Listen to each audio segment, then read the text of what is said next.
अगर मैं अपना सारा काम खत्म करने के बाद में रोज 1 घंटा वीडियो गेम खेलता हूं तो क्या फर्क पड़ेगा मेरी लाइफ में। अगर ये बात तुम्हारे दिमाग में आती है तो इस वीडियो को पूरा स्टार्टिंग से लेकर एंड तक ध्यान से देखना। मैं तुम्हें बहुत इंटरेस्टिंग बातें बताऊंगा। Video games, movies, web series और एनिमे, मुझे ये चीज़ें बहुत ज़्यादा पसंद है, लेकिन लास्ट 3 साल से मैंने इन चीज़ों को ना के बराबर कंज्यूम किया है। और अब जब मैं वीडियो गेम्स के बारे में सोचता हूँ या वीडियो गेम्स खेलने लग जाता हूँ तो मुझे डिप्रेशन के सिम्टम्स आना स्टार्ट हो जाते हैं। मैं इंस्टेंटली डिप्रेस्ड फील करने लग जाता हूँ। और ये चीज़ बहुत इंटरेस्टिंग है क्योंकि आज से 4-5 साल पहले जब मैं वीडियो गेम्स खेला करता था तब मैं वीडियो गेम्स खेला करता था to escape from the reality, from the depressed reality.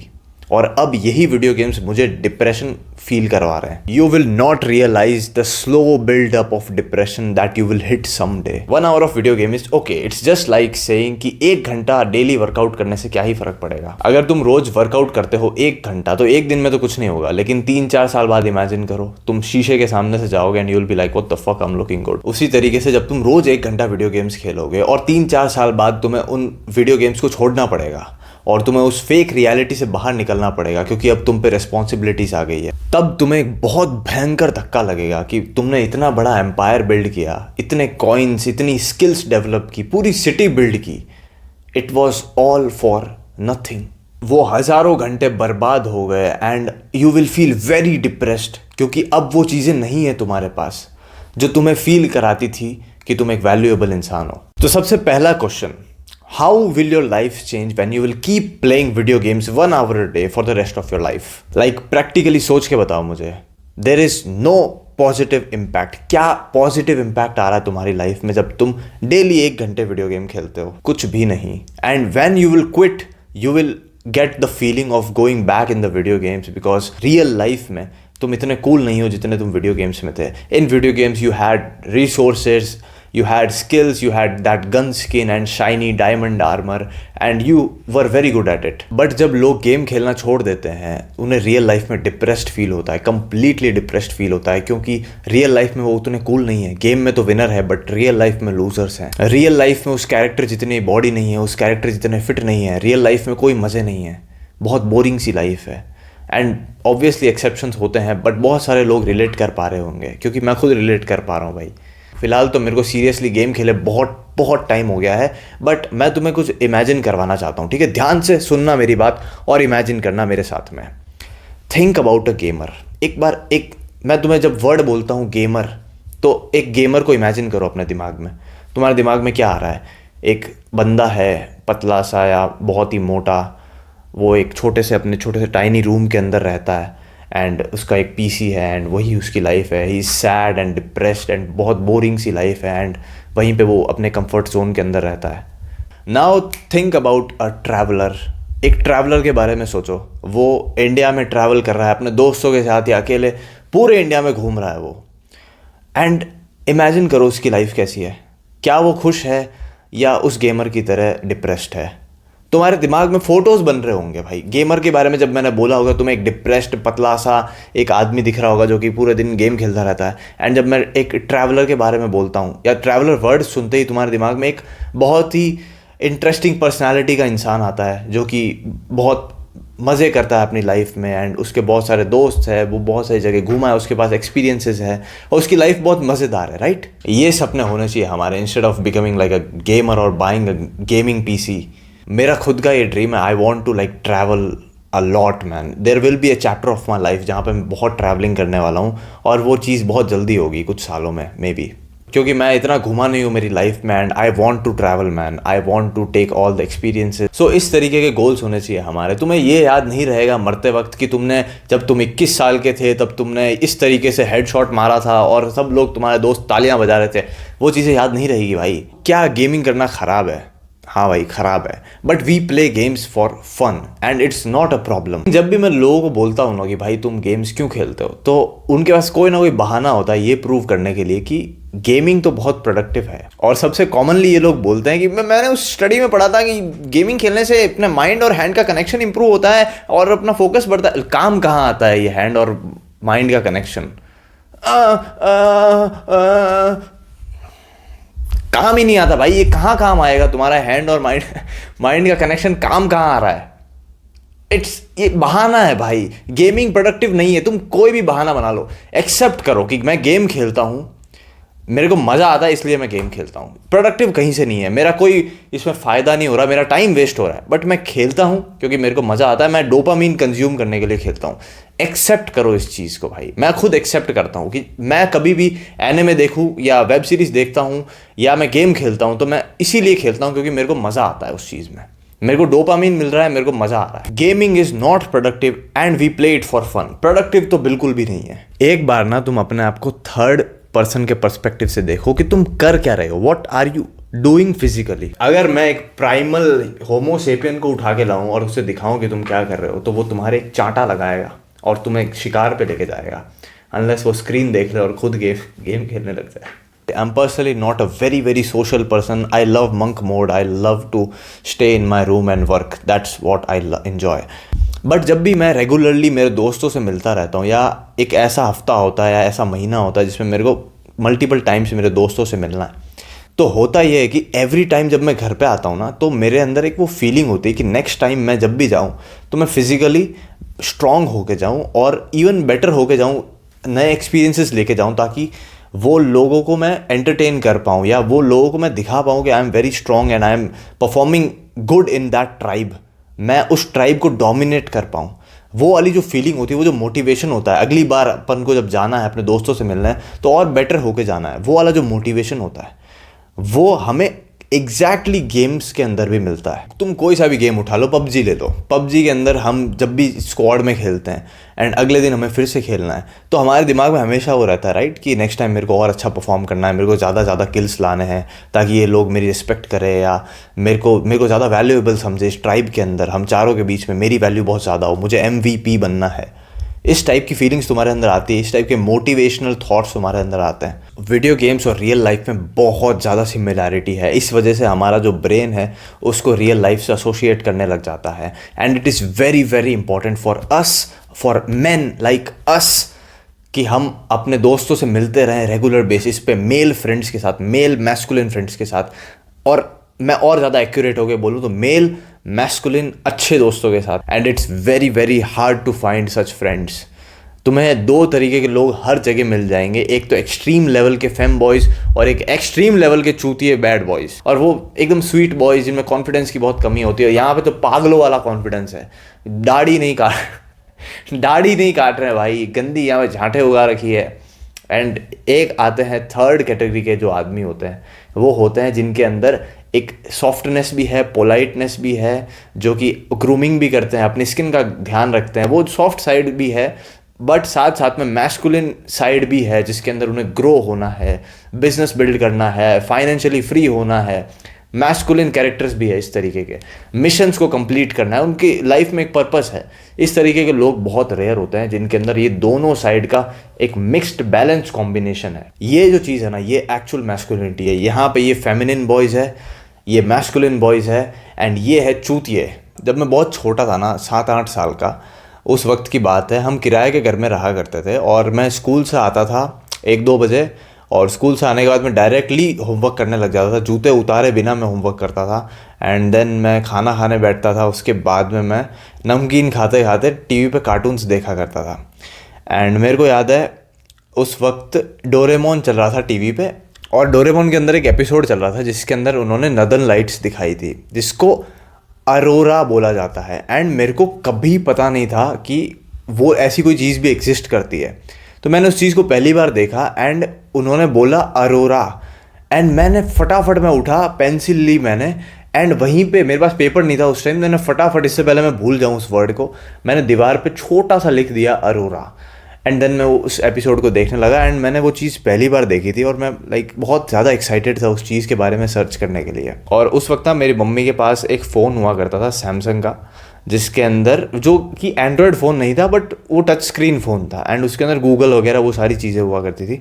और 2 से 4 के बीच में ना वोडाफोन की तरफ से फ्री में इंटरनेट मिलता था, 2G उस वक्त। तो अगले दिन मैंने उस चीज़ को सर्च किया एंड मैं बहुत ज़्यादा एक्साइटेड हो गया उस चीज़ को देख के कि ऐसी कोई चीज़ भी रियल लाइफ में एग्जिस्ट करती है। अगर मैं उस वक्त डोरेमोन नहीं देख रहा होता तो शायद मैं कभी उस डायमेंशन में सोच ही नहीं पाता जो चीज़ें मुझे डोरेमोन ने दिखा दी, लाइक ऐसा कोई हेलीकॉप्टर हो जो कि हम ऐसे यहाँ पे लगा के उड़ पा रहे हैं, या ऐसी कोई लाइट हो जिससे हम छोटे हो पा रहे हैं, बड़े हो पा रहे हैं। बहुत सारे इंग्लिश के नए नए टर्म्स जो कि मैंने सीखे हैं एनिमे से, कार्टून से, मूवीज़ से, गेम्स से। ऐसी बहुत सारी चीज़ें हैं जो कि हम इन चीज़ों से सीखते हैं। गेमिंग को बहुत सारे लोग क्रिटिसाइज़ करते हैं, लेकिन इस पर्सपेक्टिव के बारे में कोई नहीं सोचता। अगर हमने ये सारी चीज़ें नहीं देखी होती, हमने डोरेमोन नहीं देखा होता, या हमने ऐश को नहीं देखा होता, उसकी लाइफ में एक पर्पस था, उसे पोकेमॉन मास्टर बनना था, एंड वो रूथलेसली उस चीज़ पे काम करता है हर दिन हर दिन हर दिन, एंड एक जर्नी पे निकल जाता है, ट्रैवलिंग कर रहा है, किस तरीके से लोगों से इंटरेक्शन कर रहा है। बहुत सारी चीज़ें हमने सीखी है। चाहे तुम पोकेमॉन ले लो, बे ब्लेड ले लो, इडाटन जंप ले लो, तुम डेथ नोट ले लो, तुम अटैक ऑन टाइटन ले लो, तुम तांजीरो का कैरेक्टर ले लो, तुम बाकी को ले लो। सबकी लाइफ में एक पर्पस है, और हमने बहुत सारी चीज़ें सीखी है मैस्कुलिनिटी के बारे में, किस तरीके से जिया जाता है, किस तरीके से सोचा जाता है, माइंड सेट, ये बहुत सारी इंपॉर्टेंट चीज़ें जो कि हमने इससे सीखी है। बाकी को उठाओ, how he fight, how he trains, कितना इंस्पायरिंग है वो। हम उन चीज़ों से बहुत ज़्यादा इंस्पायर होते हैं। एक तरफ अगर तुम एक बच्चे को है ना फालतू की मूवीज़ दिखाते हो, लव स्टोरीज़ दिखाते हो, ये बकवास चीज़ें दिखाते हो बचपन में जब वो सारी चीज़ें सीख रहा होता है टीन एज में वगैरह, एंड दूसरी तरफ तुम उसको ये सारे मैस्कुलिन कैरेक्टर्स इंट्रोड्यूस कराते हो। बाकी हो गया, एरन येगर हो गया, लाइट यागामी हो गया, जिनकी लाइफ में एक पर्पस है, एक मिशन है।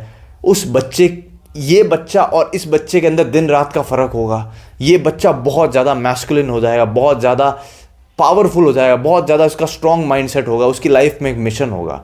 एंड ये बच्चा फैम बॉय बन जाएगा, ये बच्चा लाइक एकदम वीक सा, एकदम फेमिनिन हो जाएगा। बहुत ज़्यादा इन्फ्लुएंस करती है ये सारी चीज़ें, तुमने क्या कंज्यूम किया है अपने बचपन के अंदर। 2012 में मैंने जिद करके कंप्यूटर ख़रीदा था, जो कि आज भी मेरे पास है एकदम बढ़िया कंडीशन में। एंड उसके अंदर मैं एक गेम खेला करता था जिसका नाम था असैसिन्स क्रीड रिवलेशन। जिन लोगों ने खेला है, 2 GB रैम के अंदर वो गेम चलता था। बहुत ही प्यारा गेम था भाई, इतना बढ़िया गेम मैंने मेरी लाइफ में आज तक नहीं खेला। One of the best game जो कि मैंने आज तक खेला है मेरी लाइफ में। एंड उस गेम के अंदर एक कैरेक्टर था एजियो ऑडिटोरे दा फेरांजे। जिन लोगों को पता है वो कमेंट में ज़रूर बताना मेरे को। एंड वो जो कैरेक्टर था वो इतना ज़्यादा मैस्कुलिन कैरेक्टर था। उसकी लाइफ में एक मिशन था, उसकी लाइफ में एक पर्पस था। वो टर्की जाता है, वहाँ पे अपना पूरा एम्पायर बिल्ड करता है, बिजनेस करता है, उसकी एक ब्यूटीफुल फेमिनिन रिलेशनशिप होती है वहाँ पे। एंड क्या ही कैरेक्टर था भाई, क्या स्टोरी थी, मज़ा आ गया था भाई उस गेम को खेल के। इतना ज़्यादा इंस्पायर हुआ था ना मैं उस कैरेक्टर से। एंड वो चीज़ें बहुत बहुत ज़्यादा इम्पॉर्टेंट है व्हेन वी आर ग्रोइंग। और मैं तुम्हें एक्सप्लेन करता हूँ क्यों। हमें कहा जाता है कि हमें अपने पापा के अंदर एक रोल मॉडल को देखना चाहिए, एक इंस्पायरिंग फादर फिगर को देखना चाहिए। And some fathers are absolutely amazing, very very disciplined, charming, well spoken, बहुत बढ़िया होता है। Even my father is very disciplined. But कितने पिता होते हैं जो कि इस परफेक्ट कॉम्बिनेशन के साथ होते हैं, डिसिप्लिन, चार्मिंग, हर एक एरिया में परफेक्ट होते हैं। कितने फादर ऐसे होते हैं? 1%, 10%, द आइडियल फादर 10%। हमारी सोसाइटी में बाप को इतना बड़ा दर्जा दे दिया जाता है ना, he was just a boy जिसकी शादी करा दी थी 22 साल की उम्र में, और पीयर प्रेशर में उसने बच्चा पैदा कर दिया। कुछ महान थोड़ी हो गया। कल तो तुम भी शादी कर लोगे, तुम्हारे बच्चा हो जाएगा, तो तुम्हारे अंदर कोई सुपर नेचुरल विजडम थोड़ी आ जाएगा। Not every father is a good role model. काफी सारे बाप कामचोर, निकम्मे, आलसी, अब्यूसिव, एल्कोहलिक, मारपीट करने वाले एसहोल्स भी होते हैं। तो क्या हमें इन्हें अपना रोल मॉडल बनाना चाहिए? नहीं। तो किन से सीखें हम मैस्कुलिनिटी? ये सारी चीज़ें हम कहाँ से सीखें? यहाँ आते हैं हमारे पीक मैस्कुलिन कैरेक्टर्स लाइक बाकी, लाइट यागामी, एजियो, क्रेटोस। ये सारे, इन सब की लाइफ में एक पर्पस था। हम इनसे बहुत कुछ सीख सकते हैं। और धिक्कार है तुम पे अगर तुम्हारे बच्चों को कहीं और से सीखना पड़े कि दुनिया कैसे चलती है, कैसे काम करती है, क्या करना है, कब कैसे होता है, ये सारी चीज़ें। मैस्कुलिनिटी, तुम अगर अपने बच्चों के लिए अच्छे रोल मॉडल नहीं बन पाए तो धिक्कार है भाई तुम पे। तो अब बात करते हैं ई स्पोर्ट्स प्लेयर्स की, और जो लोग प्रोफेशनली गेम्स खेलना चाहते हैं, अपना करियर बनाना चाहते हैं इस चीज़ के अंदर। अगर तुम्हारी लाइफ का पर्पस है कि तुम्हें लोगों को एंटरटेन करना है, तुम्हें अपनी लाइफ डेडिकेट करनी है 1-2 पर्टिकुलर गेम्स को, एंड तुम्हें लोगों को एंटरटेन करना है, then absolutely go for it. That's like fantastic. करो तुम ये, अगर तुम्हारी लाइफ का यही पर्पस है तो। बट तुम्हें एक चीज़ समझनी पड़ेगी कि जो ई स्पोर्ट्स प्लेयर्स होते हैं वो एक्चुअली काम कर रहे हैं, वो उनका काम है, वो एन्जॉयमेंट के लिए नहीं खेल रहे हैं। क्या तुम उस लेवल के डेडिकेशन से उस गेम को खेल सकते हो? अगर तुम इस तरीके से सोचते हो, इस तरीके से गेम्स को देखते हो, इस तरीके से तुम अपने करियर को देखते हो, then absolutely go for it. But majority of the लोग गेम्स को इस तरीके से नहीं देखते हैं। क्या तुम अपने गेम्स को, जो तुम गेम खेलते हो जिनमें तुम्हें मज़ा आता है, एन्जॉयमेंट के लिए जो तुम गेम खेल रहे हो, उसको काम की तरह देख सकते हो? तुम 8-8 घंटे, 15-15 घंटे उसके अंदर डेडिकेटेडली प्रैक्टिस कर रहे हो एंड तुम प्रोफेशनली अपने आप को देख पा रहे हो आगे बढ़ते हुए, then absolutely go for it. लेकिन अगर तुम गेम्स को सिर्फ टाइम पास करने के लिए खेलते हो, तुम्हें मज़ा आता है, आज ये 4 गेम खेल लिए, कल वो 4 गेम खेल लिए, then it's not for you bro. And trust me, maximum लोग कभी स्पोर्ट्स प्लेयर नहीं बन पाएंगे, उसके लिए बहुत ज़्यादा डेडिकेशन लगता है। एंड जो टूर्नामेंट गेम्स होते हैं, मेरे को इतना ज़्यादा तो पता नहीं है, मैं पहले एक बार खेल चुका हूँ। तो इन गेम्स में बेसिकली होता यह है कि हम पैसे लगाते हैं, मान लो 500 रुपये हमने डाले, एंड जो फर्स्ट सेकंड थर्ड आएगा उसको 5,000 रुपये या 10,000 रुपये कुछ ऐसे मिलेंगे। तो इस तरीके से प्राइज मनी होता है। एंड पहले तुम 500 रुपये डालते हो, उससे तुम्हें 1,000 रुपये मिलते हैं, तो तुम और पैसे कमाने के लिए 1,000 रुपये डालना चालू करते हो, फिर तुम्हें 5,000 रुपये मिलते हैं। देन तुम 5,000 रुपये डालते हो, उससे तुम्हें 10,000 रुपये मिलते हैं, 15,000 रुपये मिलते हैं। देन एक पॉइंट आता है जहाँ पे तुम्हें और पैसों की रिक्वायरमेंट होती है, वहाँ पे तुम 10,000 रुपये इन्वेस्ट करोगे। एंड 10,000 रुपये तुम इन्वेस्ट कर रहे हो, वैसे वैसे ही 100 प्लेयर्स और हैं जो कि 10,000 रुपये इन्वेस्ट कर रहे हैं, और जो अपनी जेब से 10,000 रुपये एक टूर्नामेंट के लिए डाल सकता है, तो सोचो तुम उसकी स्किल क्या होगी। एंड ऐसे करते करते जैसे जैसे तुम पैसा बढ़ाते जाओगे, वैसे वैसे और ज़्यादा स्किल्ड प्लेयर्स आएंगे एंड तुम हारते जाओगे फ्यूचर में। तो जितने भी पैसे तुमने कमाए हैं वो एंड में जाके डूब जाएंगे। एंड ये कोई बिजनेस नहीं है। लॉजिकली अगर तुम सोचो, ये कोई बिजनेस थोड़ी है भाई। तुम पैसे डुबा रहे हो, कमा रहे हो, डुबा रहे हो, कमा रहे हो, हारोगे भाई तुम। इसके अंदर तुम्हें बहुत ज़्यादा स्किल्ड होना पड़ेगा, otherwise you are gonna lose everything that you have earned. I don't recommend this thing at all. अगर तुम इसको बिजनेस के नज़रिए से देखो, ये कोई बिजनेस नहीं है भाई, ये तो टाइम पास है। एंटरटेनमेंट के लिए तुम पैसे डाल के गेम खेलते हो तो समझ में आता है, चलो कोई बात नहीं, बट बिजनेस के हिसाब से तो बहुत ही घटिया चीज़ है, बेवकूफ़ी है। ये जो वीडियो गेम्स होते हैं वो एक रियल लाइफ का सिमुलेशन है, जो कि हमें वो सारी चीज़ें फील कराती है जो हमें बहुत पसंद है, स्पेशली मेल्स को। जैसे कि मेल सर्कल, जब हम कोई टीम डेथ मैच वगैरह इस टाइप के गेम्स खेलते हैं, मल्टीप्लेयर गेम्स जिसमें हमारी पूरी टीम होती है, ओपोनेंट्स की टीम होती है, हमें उन्हें मारना है, वो हमें मार रहे हैं, तो वहाँ पे हमारा पूरा मेल सर्कल होता है एंड ओपोनेंट का मेल सर्कल होता है, हम उन पे अटैक कर रहे हैं, वो हम पे अटैक कर रहे हैं एंड हम जीत रहे हैं। वो वाली जो फीलिंग्स है, वो ट्राइब वाली फीलिंग कि हम सब साथ हैं, हम सब मेल्स हैं, फ्रेंड्स हैं, ग्रो कर रहे हैं साथ में, जीत रहे हैं साथ में। हमारे बीच में रैंक्स है, कौन ऊपर कौन नीचे, स्टेटस है, अलग अलग गेम्स में अलग अलग दोस्त हैं, वहाँ पे ब्रदरहुड की feeling, masculine feeling, risk taking behaviour, वो सारी जो चीज़ें हैं जो मेल फैंटेसीज होती है, वो हमें फील करा देते हैं वीडियो गेम्स। लेकिन क्यों ना हम इन चीज़ों को रियल लाइफ में फील करें। गेम्स में कॉइन्स कमाने की बजाय क्यों ना हम रियल लाइफ में एक बिजनेस बिल्ड करें।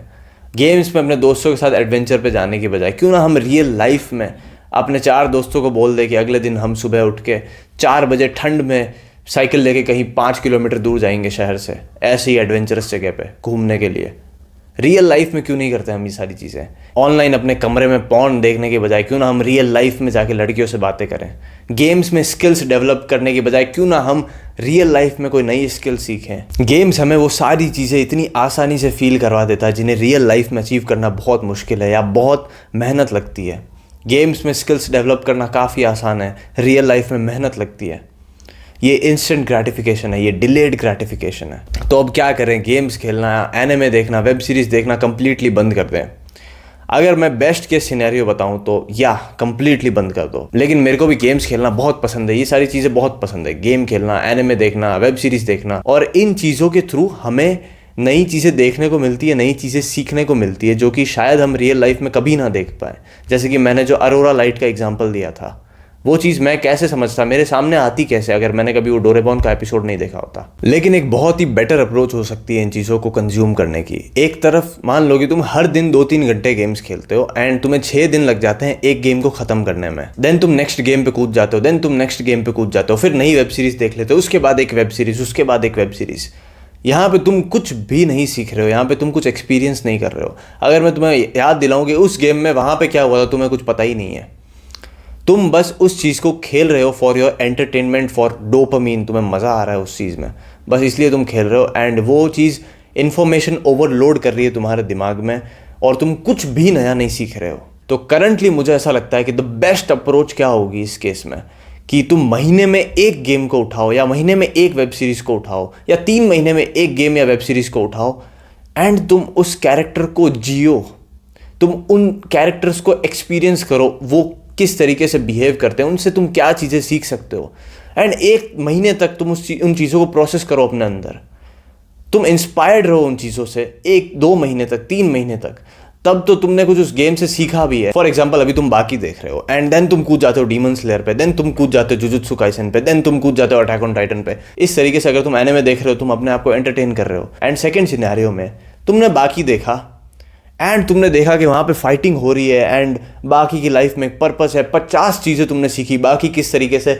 अलग अलग फाइटर्स से मिलता है, कैसी बातें करता है, किस तरीके से वो नेटवर्क बिल्ड करता है, किस तरीके से वो फाइट करता है, क्या उसका माइंडसेट है, उन चीज़ों से तुम इंस्पायर हुए, तुमने मार्शल आर्ट्स चालू कर दिया। क्या बढ़िया चीज़ है ये।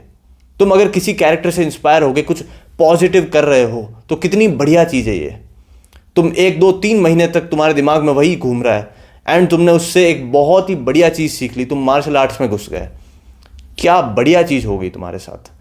ये फ़ायदे हैं इन चीज़ों को कंज्यूम करने के। एंड दूसरी तरफ वो बंदा जिसने बाकी देखा, जुजुत्सु काइसेन देखा, ये गया, ये देखा, वो देखा, ये देखा एंड सब भूल गया, कुछ भी फ़ायदा नहीं हुआ, उसने मज़े लिए एंड वो देख रहा है कि उसको डिप्रेशन हो रहा है। दूसरी तरफ जिसने बाकी देख के मार्शल आर्ट्स करना स्टार्ट कर दिया, वो सुखी है, उसको मज़ा आ गया उस चीज़ को, उसने उस कैरेक्टर को जिया है भाई। तो मुझे लगता है कि ये बहुत ही बढ़िया अप्रोच है गेमिंग को लेके, एनिमे को लेके, वेब सीरीज़ को लेके, कि तुम एक चीज़ को देखो तो 1 महीने तक वो तुम्हारे अंदर रहनी चाहिए, उसे फील करो before jumping on another web series और एनिमे या games. And I hope this video helped you, तुम्हें कुछ नई चीज़ सीखने को मिली होगी। So keep moving forward and live at your age.